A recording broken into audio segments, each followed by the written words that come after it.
اور مارنے کی کوشش تو کر ہی رہے ہیں.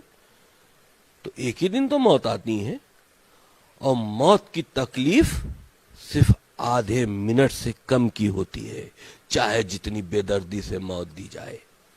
میں اس سے نہیں ڈرتا, لیکن جس اللہ کو آپ نے بنایا ہے, انسان نہیں تو اللہ کو پہچنوایا نا. اللہ تو اوپر سے نہیں آیا کہ یہ کہنے کے لیے ہم اللہ ہے. رسول نے اللہ کو پہچنوایا, اور تم نے اللہ کو ایسے پہچنوایا کہ اللہ کی ہی چھوی خراب کر دی. ارے اللہ کے بارے میں اگر کوئی چیز لانی تھی تو دنیا کو سوچ کر لانا چاہیے تھا. اللہ صرف سعودی عرب کو سوچ کر اسلام دھرم کو بنا رہا تھا؟ ساری سعودی عرب کی گھٹناؤں پر آدھارت اسلام دھرم ہے. میسجز کیا ہیں پوری دنیا کے لیے؟ کوئی کرسچن ہے, وہ بھی تو کہیں نہ کسی طرح سے ایک ہی ایشور کو مان رہا ہے, ایک ہی بندو کو مان رہا ہے جس نے دنیا کو کریٹ کیا ہے. اللہ کہہ کے ہی مانو تو زندہ رہو گے. مسلمان مذہب اختیار کرو تو زندہ رہو گے. اگر یہ زبردستی ہے تو اللہ جھوٹا ہے, اللہ ہمارا ہے ہی نہیں. جس کو ہم نے اللہ کریٹ کیا وہ کریٹر بھی جھوٹا تھا, یعنی کہ رسول بھی جھوٹا تھا. وہ جو میسجز ہیں اللہ کے وہ بھی جھوٹے تھے, وہ سب فراڈ تھے. وسیم رضوی کسے مانتے ہیں؟ ہم انسانیت کو مانتے ہیں, اور اس شخصی کو مانتے ہیں جس نے آپ کو بھی پیدا کیا اور ہمیں بھی پیدا کیا. ہمیں آپ کی بھلائی کے لیے سوچنا چاہیے, آپ کو ہماری بھلائی کے لیے سوچنا چاہیے. یہ ہے دھرم. آپ نے مدرسوں پر بھی سوال اٹھایا, یہاں پر بھی اٹھایا آپ نے, قرآن پر بھی سوال اٹھایا, لیکن اب یو پی میں ایک ڈرافٹ بنا 2 بچوں کے قانون کو لے کر, جلدی قانون کی شکل بھی قانون بھی دکھے گا. اس پر وسیم رضوی کیا سوچتے ہیں؟ کئی لوگوں نے تو یہ بھی کہا کہ بھائی اللہ کی دین ہے یہ, آپ اس کو کس طریقے سے دیکھیں؟ دیکھیے, اس وقت بڑھتی ہوئی آبادی ہمارے ہندوستان کی ترقی کا روڑا ہے, کیونکہ سادھن لمیٹڈ ہیں, آبادی بہت تیزی سے بڑھ رہی ہے, کنٹرول کرنا پڑے گا. اور اگر یہ پالیسی آ رہی ہے کہ 1 یا 2 بچے, تو یہ اچھی پالیسی ہے. لیکن اگر کچھ کٹر پنتھی ملا اس بات کو کہتے ہیں صاحب اللہ کی دین ہے, صاحب ایسی دین کس بات کی جو بھیک مانگے؟ ایسی دین کس بات کی کہ جو ترقی کے راستے پہ بھی نہ چل پائے؟ 12 بچے پیدا کر دیے, کوئی بھیک مانگ رہا ہے, کوئی چوری کر رہا ہے, کوئی چین اسنیچنگ کر رہا ہے, کوئی جیل جا رہا ہے. ارے 2 بچے پیدا کرو, 1 بچہ پیدا کرو, اچھی تعلیم دو, کم سے کم وہ تم کو بھی سنبھالے اور اس دنیا میں بھی ایک اچھا کام کر کے جائے. ہاں, اگر تمہارا مقصد یہ ہے کہ ہم کو ہندوستان کے اندر مسلمانوں کی سنکھیا بڑھا کر ہندوستان میں ایک اور پاکستان بنانا ہے, ہندوؤں کا قتل و عام کر دینا ہے, ہندوؤں کو جینے کا حق نہیں کیونکہ وہ مسلمان نہیں ہے, اگر تم کو اسی قرآن کے اوپر فالو کرتے ہوئے چلنا ہے تو ظاہر سی بات ہے وہ اپنے مقصد کے تحت زیادہ سے زیادہ بچے پیدا کرنے کی کوشش کرتے ہیں. اور ایسے لوگوں کو اس قانون سے ٹھیس ضرور پہنچے گی, لیکن اگر سمجھدار انسان یوگی سرکار جو ہے ٹارگٹ کر رہی ہے مسلمانوں کو, نہ یوگی سرکار ہو یا کیندر سرکار ہو, اس میں کسی دھرم وشیش کو لے کر نہیں کہا گیا ہے. بہت سے دوسرے دھرم کے لوگ ہیں جن کے ابھی 4-4, 5-5 بچے ہیں, ان کے اوپر بھی انکش لگے گا, آپ پر بھی لگے گا. آپ کو اتنی بوکھلاٹ کیوں ہے؟ کوئی دوسرا نہیں بولتا. ارے تم جس دیش میں رہ رہے ہو اس دیش کے بارے میں نہیں سوچ رہے ہو. تم شریعت کا قانون یہاں لاگو کرنا چاہتے ہو, سویدھان سے ٹکراتے ہو.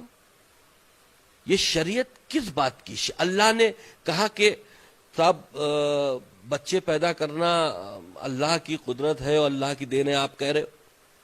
اور اگر سویدھان کے تحت کوئی قانون بن رہا ہے آپ کہہ رہے ہیں ہم اسے نہیں مانتے, تو تم ہمیشہ ہندوستان کا مسلمان سویدھان کے برابر میں شریعت کو لے کے چلتا ہے. یہ سب سے بڑا خطرہ ہے. شریعت کا قانون ہندوستان میں لاگو نہیں ہو سکتا. ایک بات کل بھی چلی, کل لگاتار اس مدے پر بات ہوئی کہ ایک سنویدھان تو ایک قانون بھی ہونا چاہیے, سمان شکشا بھی ہونی چاہیے, سمان ناگرک سنہتا قانون بھی آنا چاہیے. آپ کس طریقے سے دیکھتے ہیں؟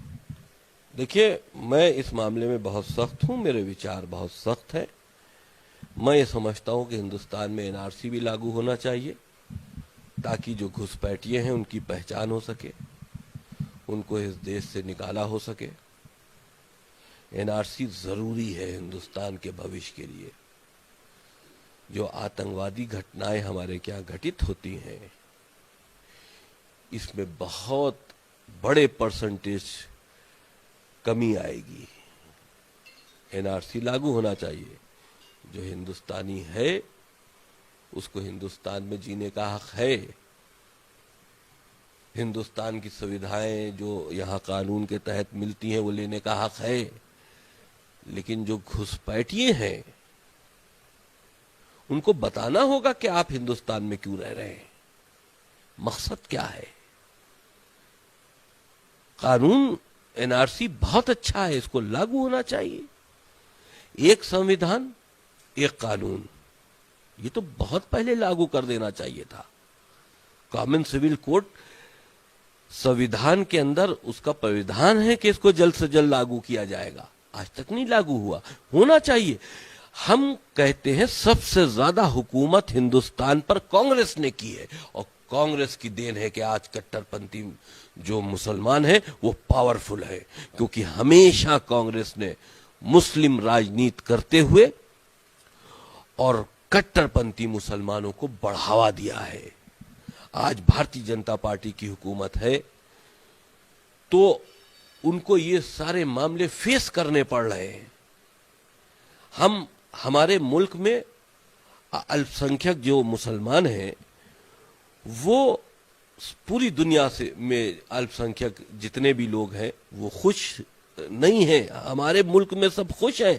آپ دیکھیے پاکستان میں جب آزادی ہوئی تھی اور ٹکڑا ہندوستان کا پاکستان میں گیا تھا تو وہاں 27% ہندو تھا, اب 3% بچا ہے. کاٹ ڈالا, مار ڈالا, دھرم پریورتن کر ڈالا, لوگ اپنی جان بچا کر بھاگ گئے.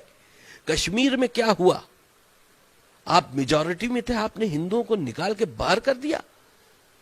جس طرح سے اگر آبادی اگر اسی طرح سے کشمیر جیسی آبادی ہندوستان میں بڑھ جائے تو ہندوؤں کو یہ رہنے کے لیے جگہ تک دینے کو تیار نہیں ہوں گے.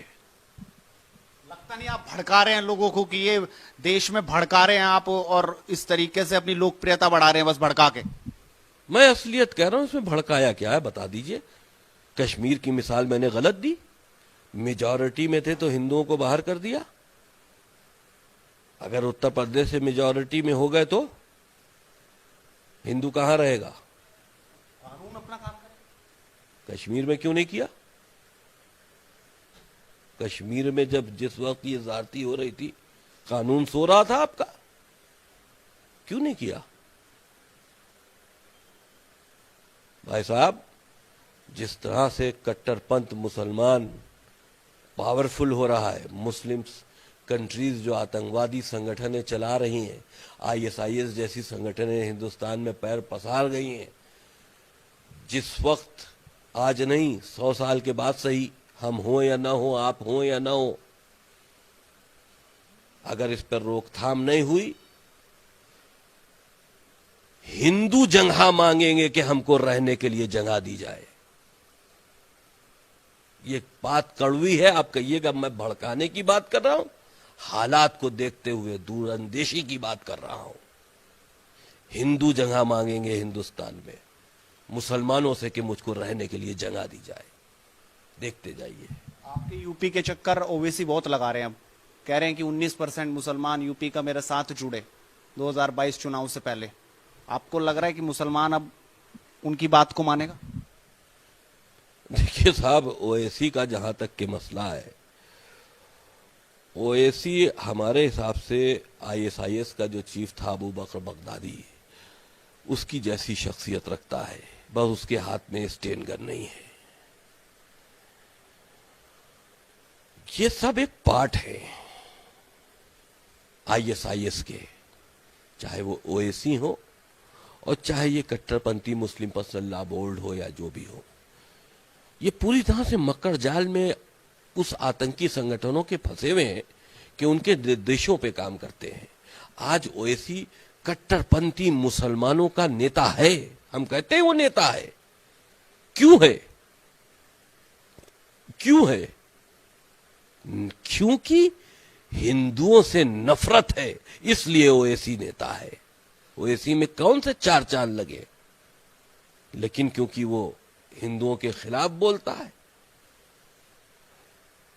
مسلم پرسنل لا بورڈ میں اس نے بابری مسجد کے لیے بہت زیادہ رام مندر کے خلاف بیان دیے، تو وہ کٹر پنتھی مسلمان سمجھتے ہیں کہ یہ ہمارا ایک طرح سے سربراہ ہے، ہمارا لیڈر ہے۔ تو جس طرح سے رسول کے بعد عمر، ابو بکر، عثمان آتنکوادی خلیفہ تھے، آج کے دور میں اسی طرح سے اسد الدین اویسی اور اس کا بھائی ہے۔ یہ لیڈر نہیں ہے، یہ خلیفہ ہے کٹر پنتھیوں کا۔ لوگ اس کو خلیفہ مانتے ہیں، جیسے ابو بکر بغدادی نے اپنے کو ڈکلیئر کیا تھا، یہ راکشس ہے، یہ کھا جائے گا۔